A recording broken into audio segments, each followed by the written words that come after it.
Salut, c'est Thomas et aujourd'hui on se retrouve avec Pangomax qui est un tipster qui est pas très loin de chez moi, il est de Montpellier lui aussi et je voulais vous le présenter parce que c'est quelqu'un que je suis à titre personnel et que je recommande au sein de mon groupe privé. Et bon, comme c'est quelqu'un qui est devenu tipster, maintenant ça fait 2 ans à peu près, je crois, qu'il a commencé et il a lancé son service de tipster il y a quelques mois. Et je pense que j'estime que c'est quelqu'un de très sérieux dans ce qu'il fait, et c'est pour ça que j'ai voulu vous le présenter aujourd'hui. Et il va en profiter pour expliquer à ceux qui aimeraient devenir tipster comme lui il l'a fait, comment il faut faire tout simplement. Alors salut Pango. Salut Thomas. Donc je te laisse te présenter pour ceux qui te connaîtraient pas encore, nous dire nous partager ton parcours, combien de temps ça fait que tu paries, tout ce qui t'a amené là où tu es aujourd'hui. Alors, je m'appelle donc Florian. Je suis plus connu sous le pseudonyme de Pangomax sur internet. Je suis ce qu'on pourrait appeler maintenant un tipster. Voilà, parce que je tiens un blog à bête et parce que aussi j'ai créé mon propre site internet. pangomax-tipster.com. Alors, je vais présenter mon parcours. J'habite Montpellier, j'ai 31 ans. Moi, faut savoir que les paris sportifs, et moi, ça fait depuis très très longtemps, je fais des paris depuis l'âge de mes 16 ans. J'ai commencé les paris sportifs en bureau de tabac, comme tout le monde, à vrai dire, avec des résultats plutôt très décevants, on va dire. C'était vraiment décevant. À l'époque, j'avais quasiment aucune connaissance dans le monde des paris sportifs. Je connaissais rien, que ce soit en termes de code, de TRJ, de tout ce que tu voulais. Et puis moi, à l'époque, je pariais qu'au feeling. C'était uniquement le feeling. Donc parier au feeling en bureau de tabac, t'obtenais des résultats catastrophiques. Donc après, j'ai très vite arrêté. Entre-temps, je m'étais mis au poker. Bien plus tard, je m'étais mis au poker vers l'âge de mes 21 ans, où là, j'ai obtenu des bons résultats. Le poker, pour obtenir des bons résultats, je m'étais formé. Ça, c'est très important de se former. Peu importe le domaine où qu'on se lance, il faut se former. Donc je m'étais formé, j'avais des très bons résultats, je m'étais notamment qualifié pour plusieurs gros tournois sur internet.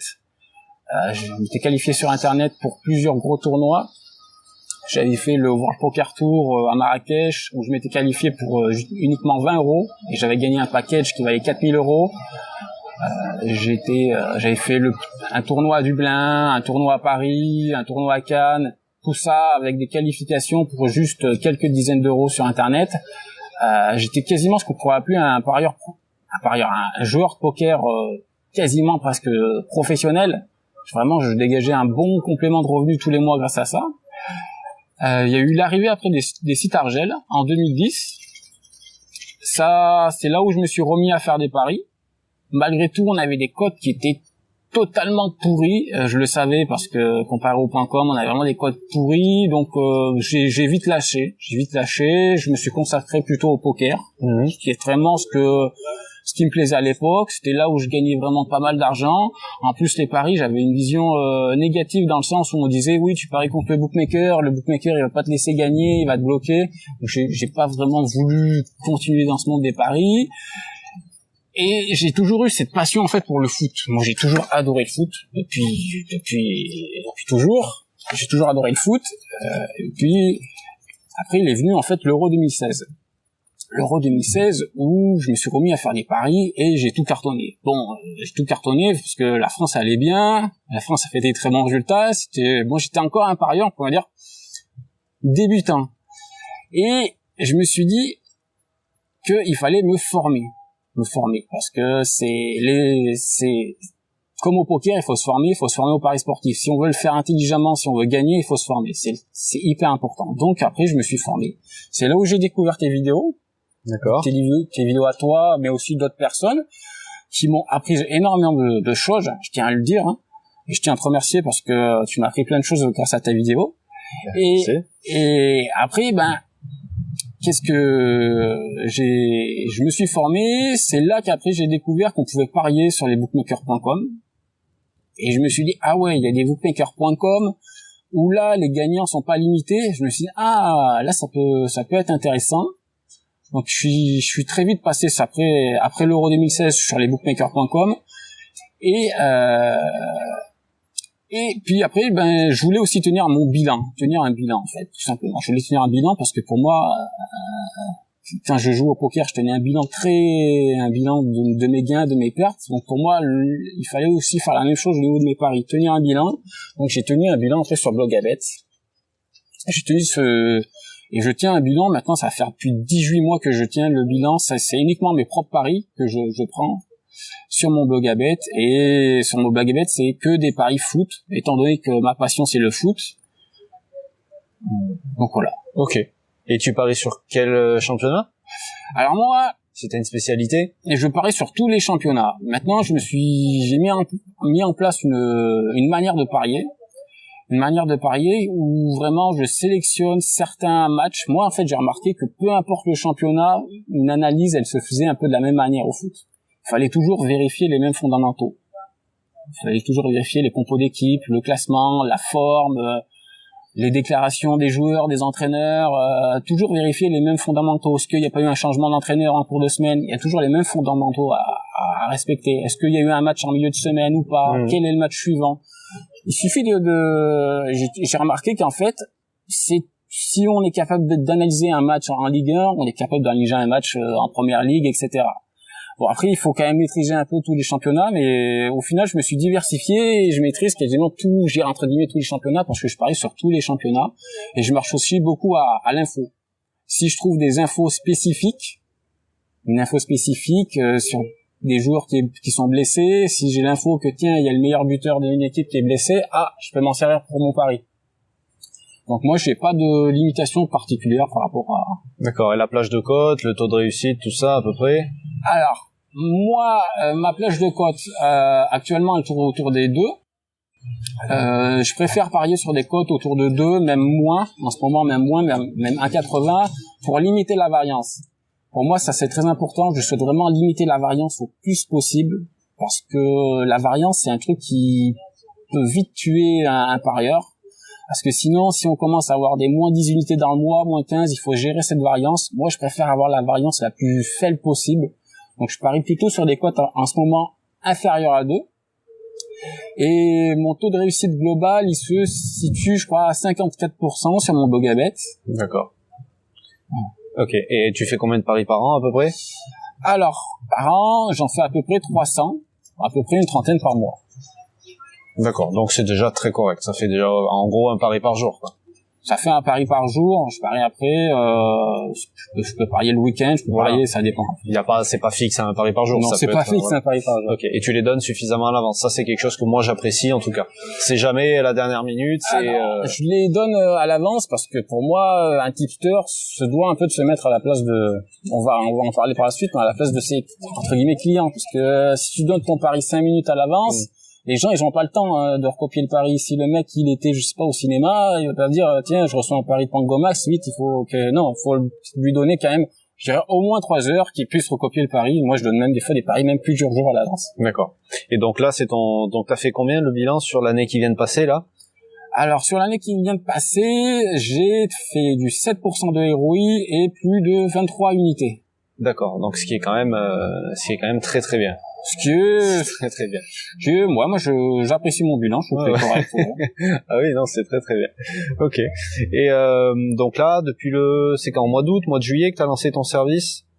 Alors, tipster? Depuis le 1er août, que j'ai décidé donc de lancer mon service avec un site internet où là, je vends mes pronostics en tant que tel. D'accord. Donc je vends les pronostics, je me suis fixé des objectifs pour cette année, donc publier donc à peu près au moins 30 pronos par mois pour avoir au moins 300 dans l'année, garder un peu cette logique-là avec toujours un objectif que je me suis fixé d'une vingtaine d'unités de gains pour cette saison. Très bien. Bon. Et donc finalement aujourd'hui, c'est pour ça qu'on fait qu'on a cette conversation tous les deux. Le but c'était d'essayer de partager ton expérience. De montrer que finalement tu t'y es mis sérieusement il y a pas si longtemps que ça, même si tu as découvert les paris il y a très longtemps. C'est de montrer à ceux qui aimeraient devenir tipster comme toi ben déjà d'une part que c'est possible parce que toi tu l'as fait, mais ça serait aussi de leur expliquer comment faire, de donner les conseils à suivre pour pour sortir de ces pages qu'on trouve sur Facebook, de ces escrocs qu'on trouve un peu partout, de si tu veux devenir un tipster sérieux, si tu veux être suivi par des gens, si tu veux avoir des gens qui payent pour recevoir tes pronostics, qu'est-ce qu'il faut faire? Qu'est-ce qu'il faut mettre en place et qu'est-ce qu'il faut, dans un deuxième temps, ce qu'il faut surtout pas faire, mais ça on le verra après. Alors je dirais, qu'est-ce qu'il faut faire pour devenir tipster? Moi je pense qu'il faut déjà se dire qu'il faut tenir un bilan. C'est le primordial, parce que si tu tiens pas de bilan, personne n'ira s'abonner à tes pronostics. Donc tenir un bilan, et quitte à faire un bilan qui soit vérifiable, qu'on puisse avoir totalement confiance dans ton bilan, donc un bilan sur Blogabet, ou après il existe plein d'autres plateformes de tipsters. Là, ça permet vraiment de savoir qu'est-ce que tu fais, dans quel sport, on sait qu'est-ce que tu fais, on voit les bookmakers, ça permet d'avoir une bonne base. Et le truc avec Blogabet, c'est qu'il y a que les bookmakers étrangers. Il y a que les bookmakers étrangers sur Blogabet, il n'y a pas du tout de bookmakers argel, donc d'où l'intérêt d'avoir accès à ces bookmakers. Et moi, je préconise aussi plutôt d'utiliser des bookmakers qui ne limitent pas les gagnants, comme Pinacle, comme Sbobet. Là, il y a des utilités qui sont beaucoup plus grandes que d'autres bookmakers, et c'est des bookmakers qu'on peut quand même accéder en France via un VPN. Donc, il vaut mieux éviter de celui qui fait un bilan Blogabet aujourd'hui, de poser ses paris sur Bet365 ou sur le site qui propose la meilleure cote. Il vaut mieux favoriser Pinacle et Sbobet en majorité. Oui, il faut mieux utiliser Pinacle et Sbobet parce qu'on peut y avoir accès. Parce que sinon le parieur français il peut pas avoir accès à William Hill ou il peut pas avoir accès à Marathon Bet. Donc là, il pourra pas avoir accès à ces cotes-là. Si en plus c'est du marché de niche, personne pourra recopier les bêtes en question. Donc du coup, personne le suivra et personne ne sera prêt à payer. Non, et personne le suivra, personne sera prêt à payer. Peut-être à part quelques étrangers, mais Donc les bookmakers sont importants. Faire un bilan de ses paris, c'est important. Après, qu'est-ce qu'on peut rajouter d'autre? Le nombre de paris. Le nombre de paris, c'est très important aussi de faire du volume. On peut pas être tipster en faisant que 3 paris dans le mois. Il faut quand même se fixer un objectif, je dirais, d'au moins 200 paris dans l'année, une vingtaine par mois, parce que sinon, il faut quand même que les gens puissent rembourser l'abonnement, c'est quand même et faire un bénéfice. Donc oui, il faut quand même faire un minimum de volume. Et donc il y a cette partie-là, et il y a aussi quelqu'un qui veut devenir tipster. Alors, tu vas avoir des tipsters gratuits et des tipsters payants, mais celui qui veut vendre ses pronostics, qu'est-ce que tu le recommanderais pour qu'il puisse vendre ses pronostics? Parce que il y a quand même ce côté-là qu'on n'aborde pas forcément, mais moi je le sais parce que sur le groupe privé, il y a des gens qui veulent venir dans le groupe, mais ils espèrent trouver que des tipsters gratuits. Et malheureusement, un bon tipster, ça se paye. Donc, celui qui veut devenir tipster et qui veut devenir tipster payant, à partir de quand, à partir de combien de paris, enfin voilà, qu'est-ce que tu lui recommandes toi? Je recommanderais d'être gratuit la première année sur ces 400 premiers paris, d'être gratuit parce qu'en étant gratuit, ça lui permettra de se faire connaître. Il est gratuit, on voit son bilan, les gens s'abonnent, ils vont recevoir les bêtes, ils se disent il est bon, je gagne de l'argent avec lui. Et si une personne a déjà gagné de l'argent tout simplement avec le tipster lorsque le tipster était gratuit, lorsqu'il passera payant, il voudra prendre un abonnement. Donc voilà, moi je pense que la première année sur une base de 300-400 pronos.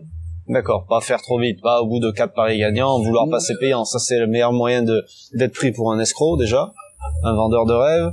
Et puis même sur un mois ou sur 3 semaines, tu peux pas garantir que les résultats vont suivre tout le reste de l'année, quoi. Non, à vrai dire, un bilan sur 3 semaines, c'est pas du tout représentatif d'un bilan sur du long terme.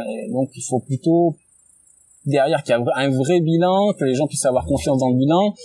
Et même un tipster gratuit, on s'abonne pas à un tipster gratuit qui a juste 2 mois de bilan ou qui a juste 150 pronos. Faut vraiment... Ouais. Et autre chose que moi je juge important, c'est la gestion de la mise. Parce que suivre des tipsters qui te font prendre des risques, beaucoup de risques, ça peut être vraiment dangereux. Donc, qu'est-ce que tu recommandes? Enfin, déjà, toi, comment tu fonctionnes de ce côté-là? Et qu'est-ce que tu recommandes? Alors, moi, au niveau de mon fonctionnement, je fais que du flat betting à 1%. Donc, de la mise fixe. De la mise fixe, sauf si j'ai une grosse confiance, ça arrive peut-être une fois par mois où je vais donner du 2%. Voilà, donc c'est assez simple à suivre. Moi, je recommande plutôt de cette logique-là. C'est très facile à suivre. Au moins, la personne, elle reçoit le bet, elle se dit, elle se prend pas la tête. Je sais que c'est du 1% de ma bankroll. Et moi, je dis à quelqu'un qui veut devenir tipster, je lui dirais, ne fais pas des bets à 10%. Des bets à 10%, parce que sinon, là, on est sur une gestion qui est très agressive. Si quelqu'un décide de te suivre sur une bankroll de 1000 euros, s'il fait des bets à 100 euros, que toi tu fais 5 pronostics faux d'affilée, la personne va être mal en point, à vrai dire.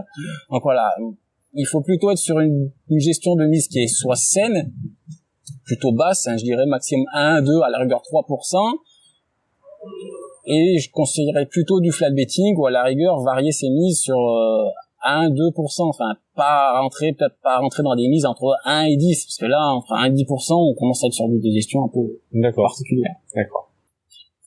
Ok, super.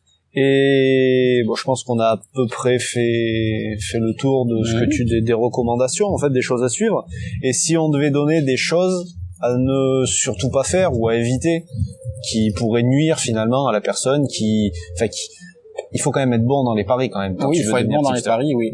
Et donc ça serait dommage que de gâcher un talent ou un travail, parce que ça demande quand même du travail. Énormément de travail. Beaucoup de travail même. Des recommandations de choses à éviter, à ne pas faire, pour pas se griller tout simplement, quoi. Alors pour pas se griller, je dirais ne pas faire de live. Ne pas faire de paris durant le match, parce que les gens ne pourront pas du tout suivre ce type de pari. Ils vont pas recopier, les codes vont évoluer trop vite. Avoir cette logique de vouloir faire gagner les gens avant de gagner de l'argent grâce aux abonnements, se mettre un peu à la place, des gens, et se dire, mon but en tant que tipster, c'est de leur faire gagner de l'argent, pour qu'ils justement me connaissent et après ont envie de me suivre, tout simplement. De te recommander, voilà. Non, c'est sûr. Et le nombre de sports, à la limite. Ah, le nombre de sports. Moi, je recommande de parier sur 1 ou 2 sports. Vraiment de se spécialiser sur un sport, voire 2. On est meilleur, on aura plus de connaissances, et le but, je dirais, un bon tipster, c'est quelqu'un qui est spécialiste de son sport, qui est quasiment incollable. Donc voilà, si tu paries sur 20 000 sports, tu seras pas incollable sur tes 20 000 sports. Éviter aussi de donner des paris à la dernière minute, parce que ça, c'est quelque chose qui va saouler les gens à la longue. Éviter de parier, oui, à la dernière minute, parce que des fois, il vaut mieux même pas donner le pari du tout. Il faut pas donner le pari. Si le pari est donné à la dernière minute, 1 minute avant que le match commence, la personne, elle peut pas recopier le pari. Derrière, elle va pas reprendre un abonnement mensuel. Elle se dit, ça vaut pas le coup. Perso, dans les pronostics que je partage, moi, dans mon groupe privé, sur le tennis essentiellement, il y a des fois où tu vas avoir des matchs le matin à 11h. Et je les ai pas analysés la veille parce que j'étais occupé, j'avais autre chose à faire. Et quand le matin, je me mets à regarder les matchs, c'est genre 9h30, 10h, je vois qu'il y a un match à 11h, le pari, je le garde pour moi et je l'envoie pas parce que je peux pas, le mec, il est en train de travailler, le mec, voilà, il faut essayer, comme tu dis, il faut essayer de se mettre à la place des gens.